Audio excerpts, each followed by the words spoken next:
কবরের মধ্যে যাইতে হলে আমাদের কবরের কিছু পাথেয় অর্জন করা দরকার আছে কিনা? সম্মানিত উপস্থিতি, আমরা দুনিয়ার নিয়ম দেখি যে দুনিয়ার মধ্যে কোনো একটা মানুষ যদি মামলা মোকদ্দমার মধ্যে পড়ে যায়, তার যদি কোনো রকম ভাবে জেল হাজত হয়ে যায়, তাহলে তার আত্মীয় স্বজনরা চেষ্টা করে যে তাকে কিরকম ভাবে এই মামলা মোকদ্দমা থেকে তাকে খালাস করে নিয়ে আসা যায়, তাকে সারানোর ব্যবস্থা করে।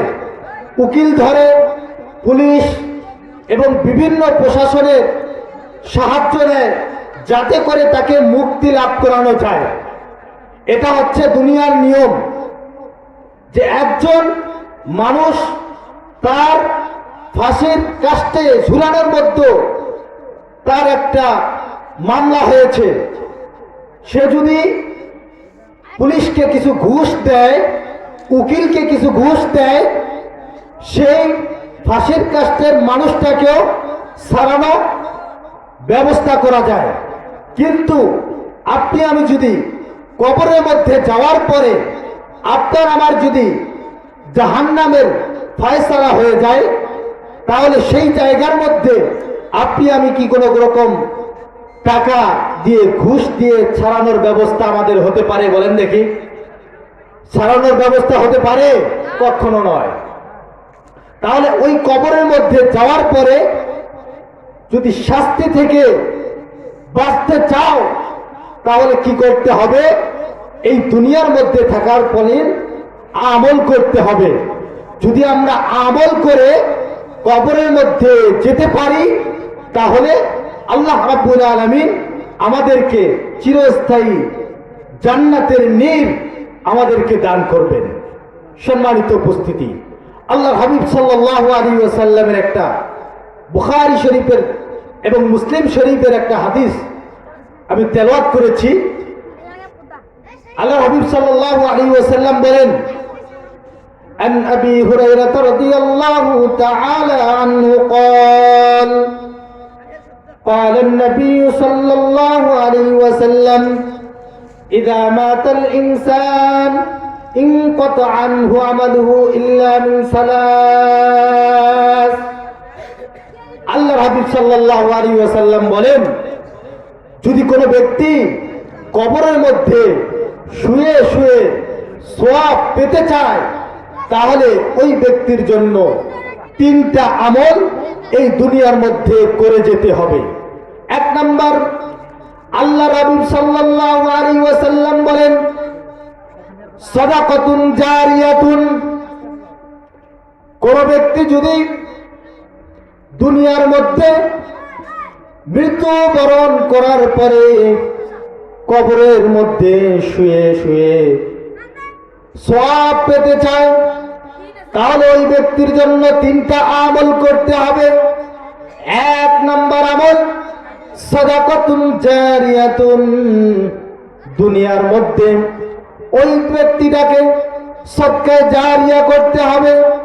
সদকায়ে জারিয়া যদি করতে পারে, তাহলে ওই ব্যক্তিটাকে আল্লাহ রাব্বুল আলামিন কবরের মধ্যে শুয়ে শুয়ে সওয়াব দান করতে থাকবেন।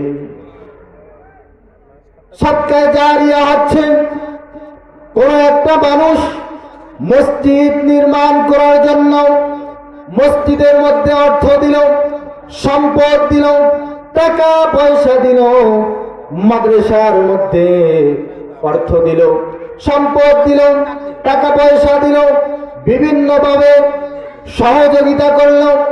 কোন একটা মোড়ের মধ্যে একটা কূপ এবং একটা কল নির্মাণ করে দিল, জনসম্মুখে একটা কল নির্মাণ করে দিল। এই কলের বিনিময়ে যত মানুষ পানি খাবে, ওই ব্যক্তির কবরের মধ্যে সওয়াব পৌঁছতে থাকবে। আল্লাহ রাসূল সাল্লাল্লাহু আলাইহি ওয়াসাল্লাম বলেন, মান বানা লিল্লাহি মাসজিদান বানাল্লাহু লাহু বাইতান ফিল জান্নাহ। কোন ব্যক্তি যদি দুনিয়ার মধ্যে একটা মসজিদ নির্মাণ করে, আল্লাহ রাব্বুল আলামিন জান্নাতের মধ্যে ওই ব্যক্তির জন্য জান্নাতের একটা জান্নাতের একটা বালাখানা, একটা বাড়ি নির্মাণ করে দিবেন। সকলেই বলি সুবহানাল্লাহ। তাহলে 1 নম্বর আমল সাদাকাতুন জারিয়াতুন, সদকা জারিয়া করতে হবে। এই সদকা জারিয়া আমরা যদি করতে পারি তাহলে আপদ বিপদ বালা মুসিবত থেকে আল্লাহ রাব্বুল আলামিন আমাদেরকে হেফাজত করবেন। আল্লাহ রাসূল সাল্লাল্লাহু আলাইহি ওয়াসাল্লাম বলেন, এই সদকা জারিয়া প্রত্যেকটা মানুষের বিপদ থেকে মুক্তি হওয়ার কারণ বানিয়ে যাবে। 2 নম্বর আমল আল্লাহর হাবিব সাল্লাল্লাহু আলাইহি ওয়াসাল্লাম বলেন, আল্লাহ রাসূল সাল্লাল্লাহু আলাইহি ওয়াসাল্লাম বলেন, আও ইলমুন ইউনতাফিউ বিহি। 2 নম্বর আমল হচ্ছে উপকারিতা ইলম। কোন ব্যক্তি যদি উপকারিতা ইলম রেখে কবরের মধ্যে যেতে পারে তাহলে আল্লাহ রাব্বুল আলামিন ওই ব্যক্তিটা যে কবরের মধ্যে চলে গেল মৃত্যুবরণ করে, কবরের মধ্যে শুয়ে শুয়ে ওই ব্যক্তিটা সওয়াব পেতে থাকবে। এখন কথা হচ্ছে উপকারিতা ইলম কি? আল্লাহর হাবিব সাল্লাল্লাহু আলাইহি ওয়াসাল্লাম বলেন, খায়রুকুম মান তাআল্লামাল কুরআনা ওয়া আল্লামা। আল্লাহ রাসূল সাল্লাল্লাহু আলাইহি ওয়াসাল্লাম বলেন, উপকারিতা ইলম হচ্ছে যেই ব্যক্তি কোরআন এবং হাদিসের জ্ঞান মানুষকে শিক্ষা দান করে এবং নিজে শিক্ষা করে এবং অপরকে শিক্ষা দান করে, এটা হচ্ছে উপকারিতা ইলম। আর এই ইলম যে ব্যক্তি প্রচার এবং প্রসার করবে ওই ব্যক্তি কবরের মধ্যে সওয়াব পেতে থাকবে। আল্লাহ রাসূল সাল্লাল্লাহু আলাইহি ওয়াসাল্লাম বলেন, বাল্লিগু আন্নি ওয়ালাউ আয়া। আমার পক্ষ হতে একটি বাক্য, একটি হাদিস, একটি কোরআনের সূরা যদি তোমরা অন্যকে শিক্ষা দিতে পারো তাহলে ওই ব্যক্তি মৃত্যুবরণ করার পরে যতজনকে শিক্ষা দিয়েছে সেই ব্যক্তিদের শিক্ষা দেওয়ার কারণে আল্লাহ রাব্বুল আলামিন ওই ব্যক্তির কবরের মধ্যে সওয়াব দিয়ে থাকবেন। আর ওই ব্যক্তি কবরের মধ্যে শুয়ে শুয়ে সওয়াব পেতে থাকবে। এই যে মাদ্রাসা, এই মাদ্রাসার মধ্যে কোরআনের শিক্ষা দেওয়া হয়, হাদিসের শিক্ষা দেওয়া হয়। এই মাদ্রাসার যত উস্তাদ আছেন তারা যত ছাত্র তলবে আলেম ছাত্রদেরকে শিক্ষা দিতেছে, এই তলবে আলেম ছাত্ররা যখন উস্তাদ হয়ে যাবে আরো ছাত্রদেরকে তৈরি করতে থাকবে। এরকম ভাবে কিয়ামত পর্যন্ত কোরআন এবং হাদিসের ইলম চর্চা চলতে থাকবে। আর যেই হুজুর প্রথমে শিক্ষা দিয়ে করে শিক্ষা দেওয়ার পরে কবরের মধ্যে চলে গেল, ওই হুজুরের কবরের মধ্যে সওয়াব ওই ছাত্রর কারণে সেই আমল পৌঁছাতে থাকবে। সকলে বলি সুবহানাল্লাহ। তাহলে বোঝা গেল উপকারিতা ইলম। আপনি একটা হাদিস জানেন, আপনি একটা কোরআনের আয়াত জানেন, একটা সূরা জানেন, এই একটা কোরআনের আয়াত, একটা সূরা, একটা রাসূলের সাল্লাল্লাহু আলাইহি ওয়াসাল্লামের সুন্নাত অন্যকে যদি আপনি শিক্ষা দিতে পারেন, ওই শিক্ষা দেওয়ার কারণে ওই ব্যক্তি আমল করতে থাকবে। আর আপনি মারা গিয়েছেন, আপনার কবরের মধ্যে আল্লাহ রাব্বুল আলামিন সওয়াব দিয়ে থাকবেন। সকলেই বলি সুবহানাল্লাহ। 3 নাম্বার আমল, আল্লাহ রাসূল সাল্লাল্লাহু আলাইহি ওয়াসাল্লাম বলেন, আওয়ালাদুন সালিহুন ইয়াদউ লাহু। দুনিয়ার মধ্যে তোমরা যারা ছেলে সন্তানের পিতা মাতা হয়েছ, তোমাদের নেককার সন্তান যদি তোমরা তৈরি করে কবরের মধ্যে যেতে পারো, তাহলে কবরের মধ্যে শুয়ে শুয়ে সওয়াব পেতে থাকবে। সকলেই বলি সুবহানাল্লাহ। তাহলে দুনিয়ার মধ্যে মৃত্যুবরণ করার আগে আপনার ছেলে সন্তানদেরকে নেককার বানিয়ে কবরের মধ্যে যেতে হবে। কথা বলেন ঠিক কিনা? আপনার সন্তানকে যদি কোরআনের জ্ঞান অন্বেষণ করার তাগিদ না দেন, রাসূলের সুন্নতের তাগিদ না দেওয়া হয়, আপনার ছেলে সন্তান যদি নামাজ না পড়ে, রাসূলের সুন্নত মোতাবেক যদি না চলে, আপনি বাবা হয়ে কবরের মধ্যে গিয়েছেন।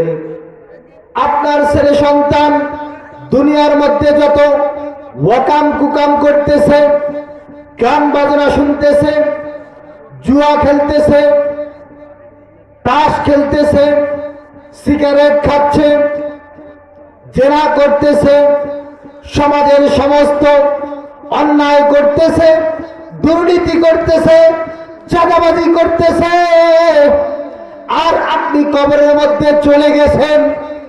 আপনার সন্তানকে আপনি উত্তম সন্তান হিসেবে দুনিয়ার মধ্যে পরিচালনা না করার কারণে আপনি মৃত্যুবরণ করার পরে ওই যে আপনার সন্তান খারাপ কাজ করতেছে, এই খারাপ কাজের গুনাহ কবরের মধ্যে আপনাকে পেতে হবে। কথা বলেন ঠিক কিনা? এজন্য আপনার দরকার আপনি আপনার ছেলে সন্তানদেরকে কোরআনের শিক্ষায় শিক্ষিত করুন। আপনি আপনার ছেলে সন্তানদেরকে রাসূলের সুন্নতের তাগিদ করুন। যদি আপনি এই কোরআনের শিক্ষা দিতে না পারেন, তাহলে মনে রাখবেন, যত অন্যায় করবে, কুকর্ম করবে, আপনি মৃত্যুবরণ করার পরে আপনার কবরের মধ্যে এই কুকর্মের গুনাহ আপনার কবরের মধ্যে যেতে থাকবে। তাহলে বোঝা গেল 1 নাম্বার আমল, কবরের মধ্যে কোনো ব্যক্তি যদি শুয়ে শুয়ে সওয়াব পেতে চায়, তাহলে 1 নাম্বার আমল সাদাকাতুন জারিয়াতুন, সদকা জারিয়া করতে হবে।